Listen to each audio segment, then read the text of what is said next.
All right, here we are starting our third unit of the semester. It's called Polynomials.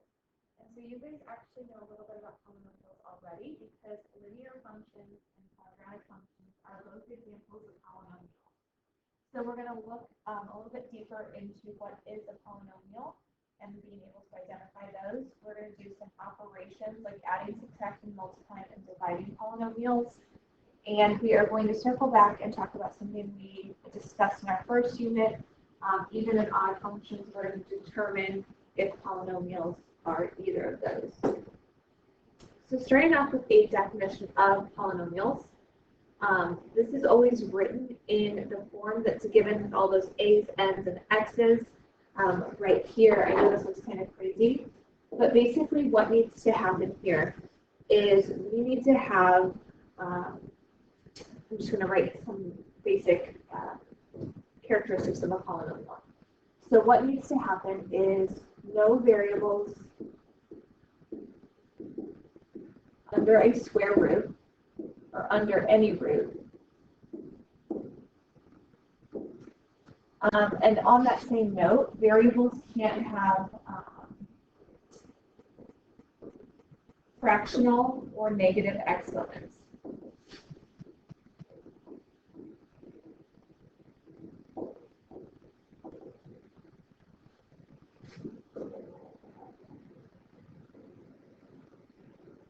And that piggybacks off of that, you can't have any variables in the denominator.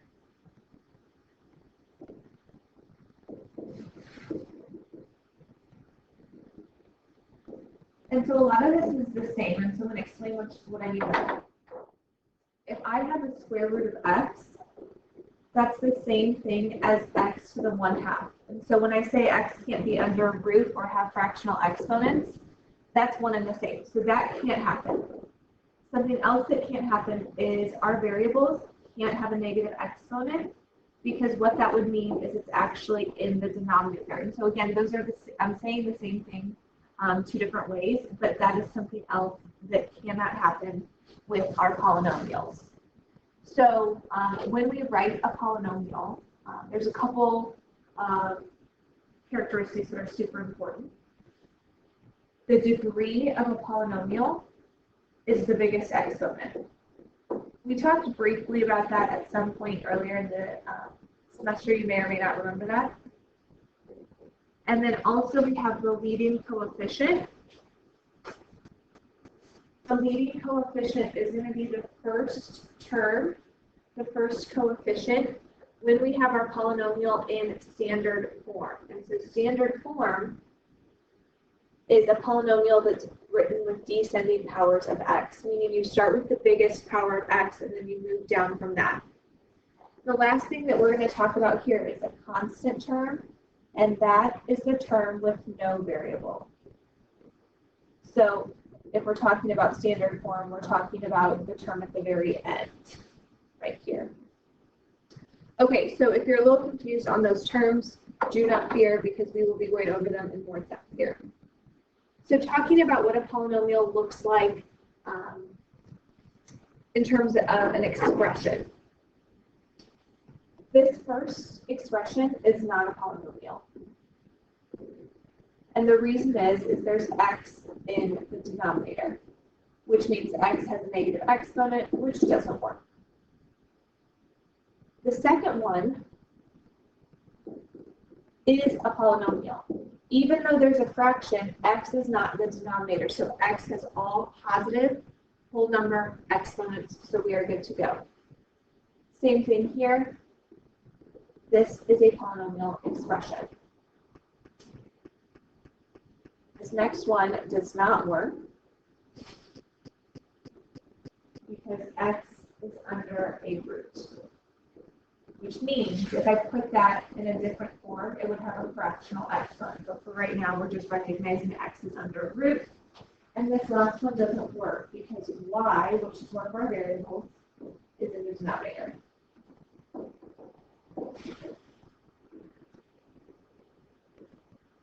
So going back up here to the two that were polynomials, talking a little bit more about that. On this first one, the leading coefficient is 1, the degree is 2, and the constant is 6.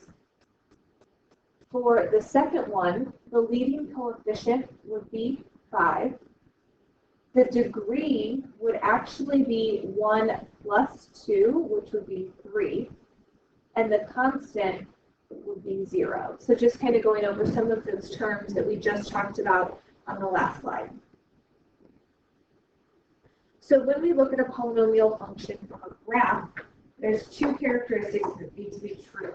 They are continuous and they have smooth, rounded turns. And so what continuous means is as you are tracing that function, you should not pick up your pencil from that paper. So as I trace this function, I never left the smartboard. If I were to trace this function, I would have to pick up my marker and then place it back down to continue tracing. So that's why that doesn't work. The other thing is they have to have smooth, rounded turns, which can sometimes be kind of sometimes be difficult to determine. And what I mean by that is this turn is okay, but this turn on an absolute value is not okay. So we're looking for those smooth, continuous, rounded turns. Now, when we talk about graphs, another thing we could talk about is the function even, odd, or neither.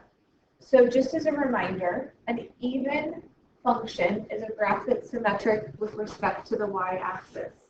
Algebraically, that means when you plug in x, or plug in negative x for x, you get the equivalent equation as the original. For odd, it means it's symmetric with respect to the origin, and the way we test that algebraically is we plug in negative x for x, and we plug in negative y for y. And if that gives us an equivalent equation to the original, then it is odd. Neither just means it's not even and it's not odd. So if you look at the graphs over to the right-hand side, this first one would be even. The second one would be odd because it's symmetric with the origin. And then this last one would be neither. It is shifted a little bit too far up to the odd. All right, so just observing if these functions are even, odd, or neither based on their symmetry. The first one is symmetric with the y-axis, so it would be even. The second one does not have symmetry with the y-axis or the origin, so this is neither. And the last one is symmetric with the origin, so this would be another example of odd. So that was just an observation visually. We can also test this algebraically, as I was mentioning on the slide a couple slides ago, testing for even, odd, or neither. Now, I mentioned a shortcut to this when we were talking about even, odd, and neither in our first unit, and I'm going to remind you of that. So what we're going to do here is these are all polynomials. It tells us that in the directions. So the first thing that I'm going to do is identify the degree of the polynomial, the biggest exponent. So on this first one, the degree is 3. That's the biggest exponent. So this function is either going to be odd or neither. I don't need to test it for even because the degree is an odd number. So it could be odd, it could also be neither. So to test for odd, I'm going to replace f of x with y, but then I'm going to replace y with negative y and x with negative x. And then I'm going to simplify to see if I get the same equation as I started with. So if I take a negative x to an odd exponent, it changes the sign of that term. And then here, negative 4 times negative x would be positive 4x. And then I would have to divide by negative 1 to get our y back to a positive y. And if you notice, that was the original equation. So this is an example of odd. For the second one, again, the degree is 3. So it's either going to be odd or neither. So I'm going to test for odd because 3 is an odd number. So I'm replacing y with negative y and all the x's with negative x's again, just like I did on the last one. And then I will simplify.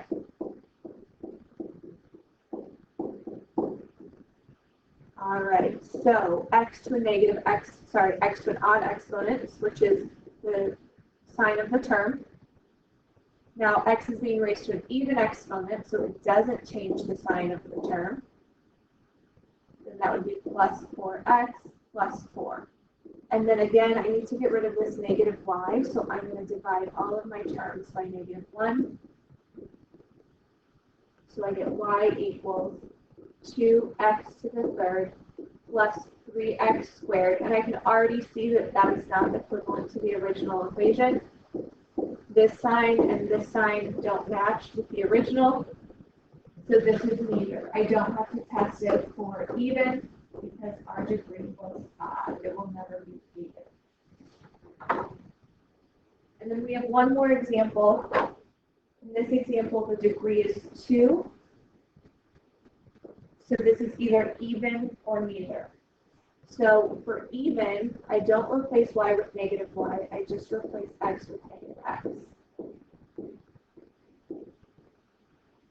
And if I simplify this, a negative variable to an even exponent does not change the sign, and so it does remain as the original equation, which means this is even. So hopefully that shortcut helps you. By identifying the degree, the biggest exponent, you can go ahead and rule out either even or odd. All right, so now we're going to move into some operations. So starting with addition and subtraction. So the key here is that we really identify on like terms, the terms with the same exponent. So with addition, it is truly just combining the like terms. So I'm going to start with x squared. I work with the biggest exponent and then work my way down from that. So I have 1x squared plus 4x squared, which would be 5x squared. And then for x terms, I have 3x minus or plus a negative 2x, which would just be 1x. And then I have an 8 that doesn't have anything to combine with, so I just have 8. I did write my answer in standard form because I started with the biggest exponent and worked my way down. Subtraction is very similar. The only thing that we have to think about is making sure that we do remember we are subtracting. So when we go to combine my terms, for example, starting with the biggest exponent, x to the third, 1x to the third minus 4x to the third would be negative 3x to the third. Then I have negative 5x squared minus, no, it doesn't combine with anything. There isn't anything with x squared in the second set of parentheses. So I'll just carry down that negative 5x squared. Now I have 2x minus a negative 6x. Minus negative would be plus, so that would be 8x. And then I have negative 10 minus 9, which would be negative 19. So once again, I went ahead and wrote my answer in standard form because I started with the biggest exponent and worked my way down ahead. Our final example for operations, so addition and subtraction is pretty basic. You guys probably could have done that without me. Our next example is multiplication. So I'm going to give you guys a few strategies to keep everything nice and organized in your work. And you can either use these strategies or perform it however you would like, as long as it is effective and efficient. So what's happening here is I'm going to have to distribute the x squared, the x, and the 4 to the second set of parentheses. So I'm actually going to write that out. So I will first have to distribute the x squared to everything in the second set of parentheses. And after I do that, I'll have to distribute the x to everything in the second set of parentheses. So again, I'm just writing out my plan of action. And once I distribute that x, the final thing is I will have to distribute the 4 to everything in the second set of parentheses.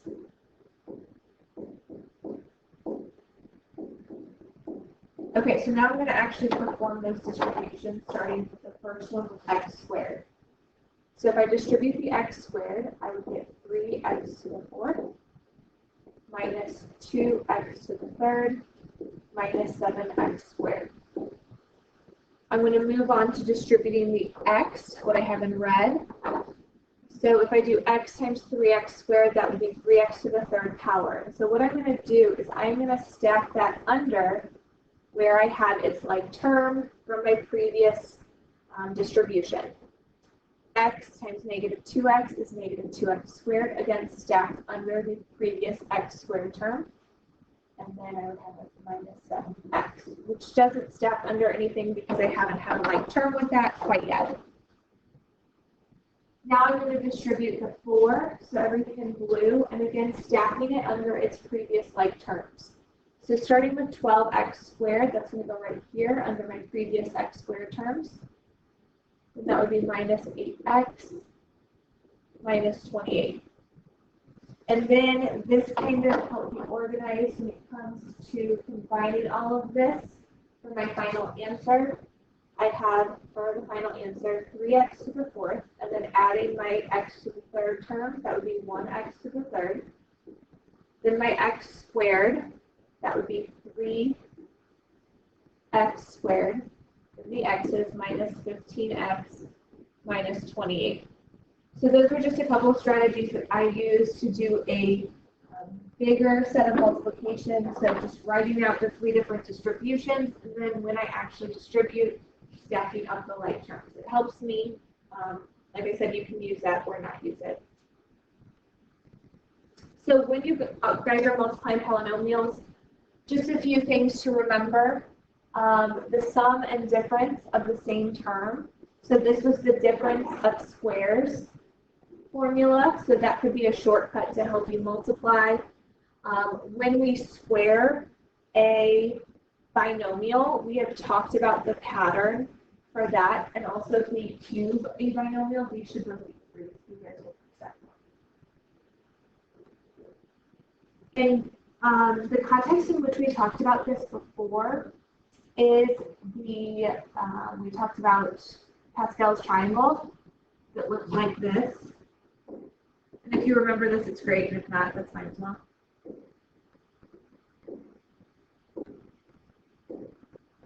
So this row matches up with the pattern of the coefficients for squaring a binomial.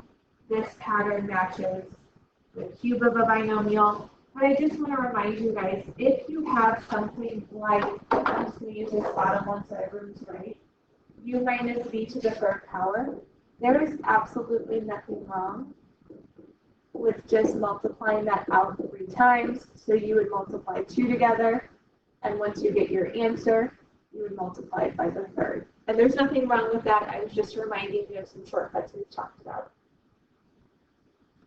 Okay, so the final thing that we are going to discuss today is dividing polynomials. So to divide polynomials, the method that I am going to show you today is called long division. So we're going to throw back to your elementary school days. So whatever you are dividing by, in this case x plus 1, goes on the outside of your long division bracket. Whatever you are dividing goes on the inside. And I'm going to do quite a few examples of this just so you guys can get the hang of the process and remember how to do long division.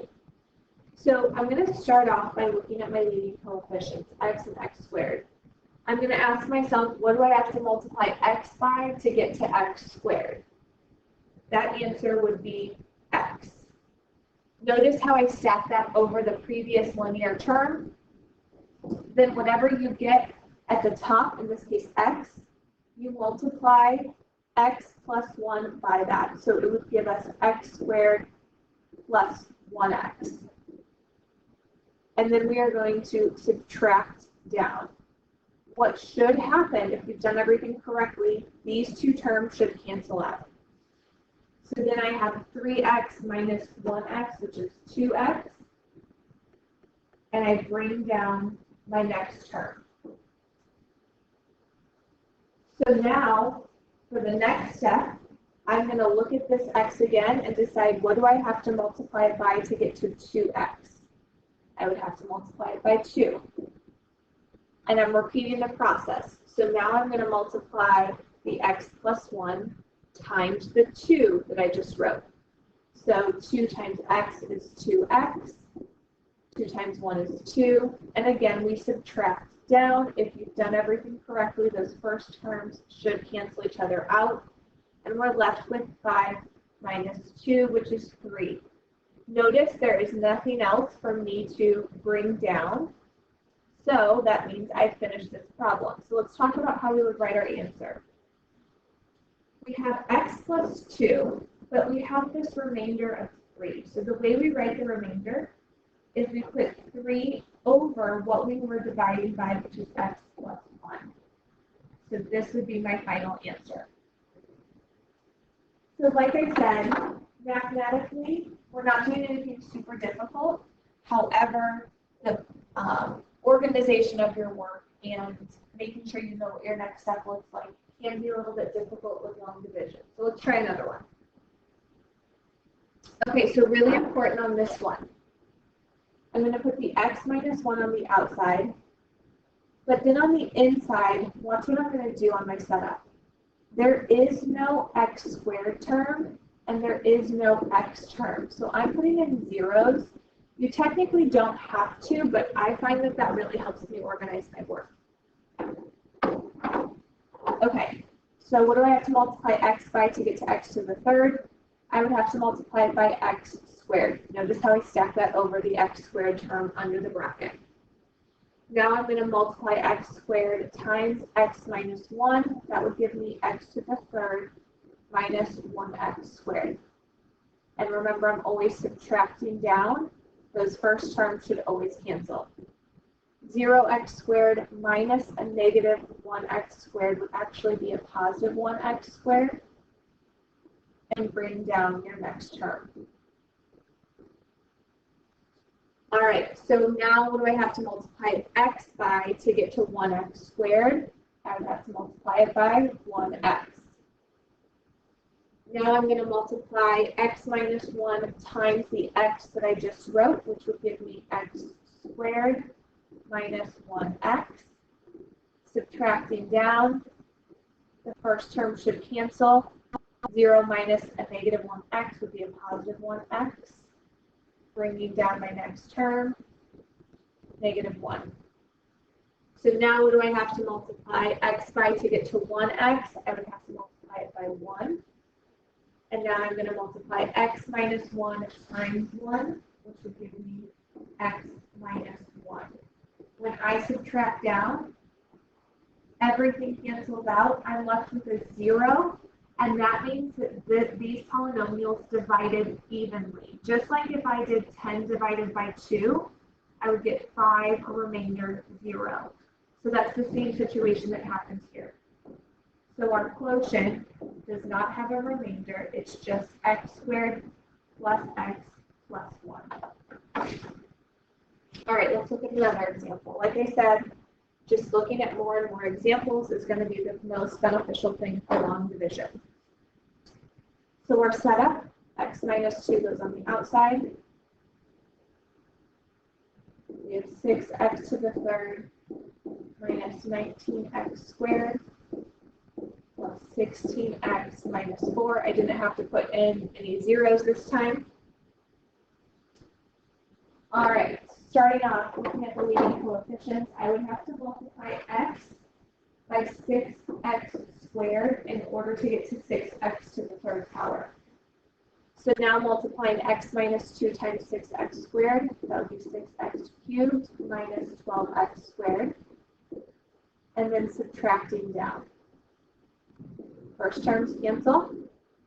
Negative 19 plus 12, because it's minus a negative, would be negative 7x squared, bringing down your next term.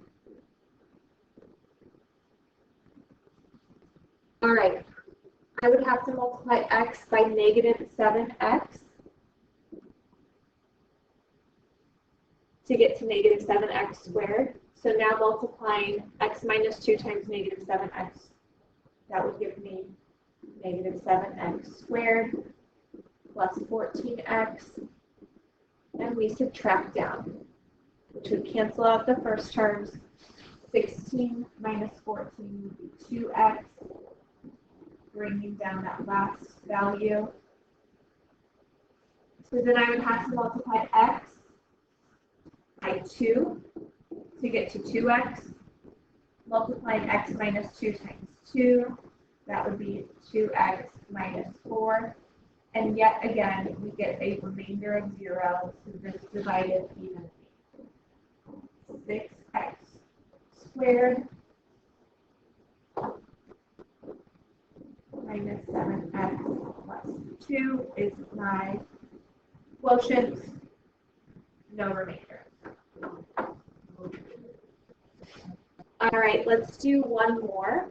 So when I set up this one, I'm going to put x minus 5 on the outside. And then I'm going to be careful as I set up the inside because I actually am missing a term. I don't have an x squared term, so I'm going to put in 0x squared. Again, you technically don't have to do that, but it really helps me keep things organized.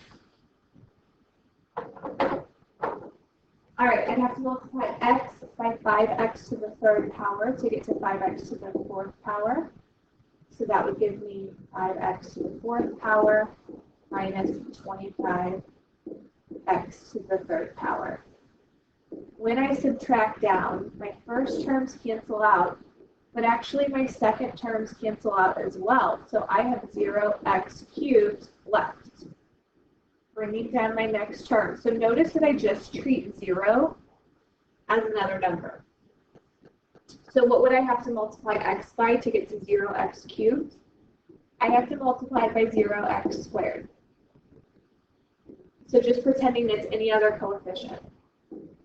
So then that would be 0x cubed plus 0x squared. Subtracting down, obviously that just gives us 0x squared, knowing the first terms cancel. Bringing down the next term. So what would I have to multiply x by to get to 0x squared? I'd have to multiply it by 0x.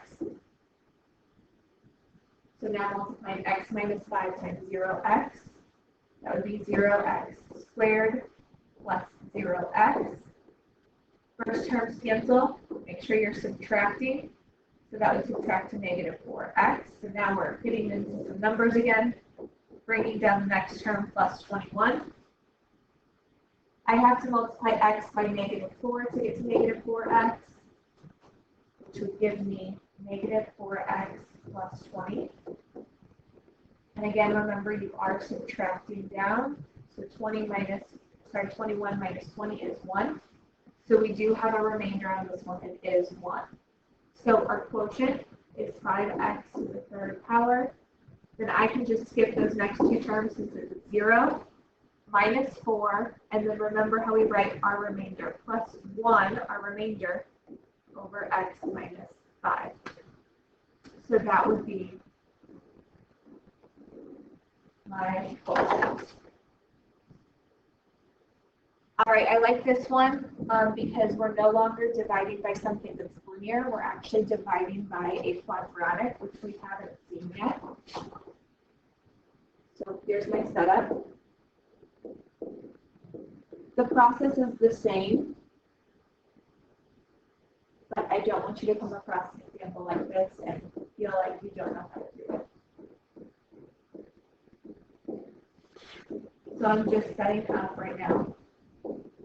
And the first question I'm going to ask myself is what do I have to multiply x squared by to get to 2x to the fourth? That would be 2x squared. So now I'm just going to multiply all three terms by 2x squared. So that would be 2x to the fourth plus 4x to the third and minus 6x squared. And then I subtract all three terms. So the first one should still cancel out. The fact that the second one cancels out in this case is actually just a coincidence. It doesn't have to happen that way.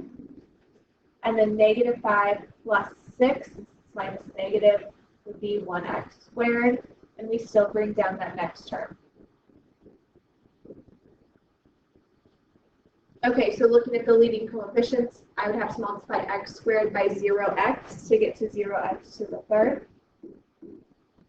So multiplying everything by 0x, that would give me 0x to the third plus 0x squared plus 0x.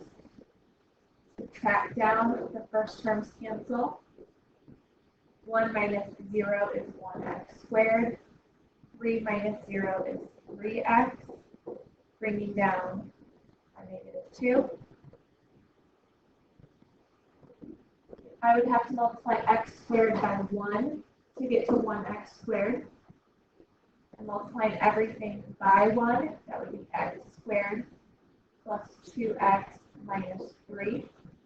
Subtract down, first term should cancel.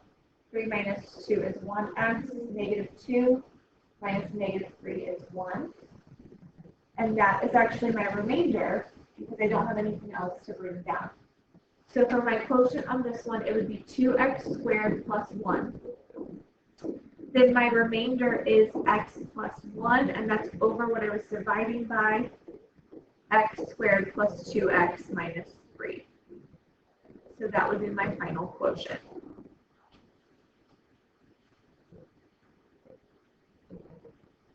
You guys have a web assignment to work on next, so you can use the rest of class to do that.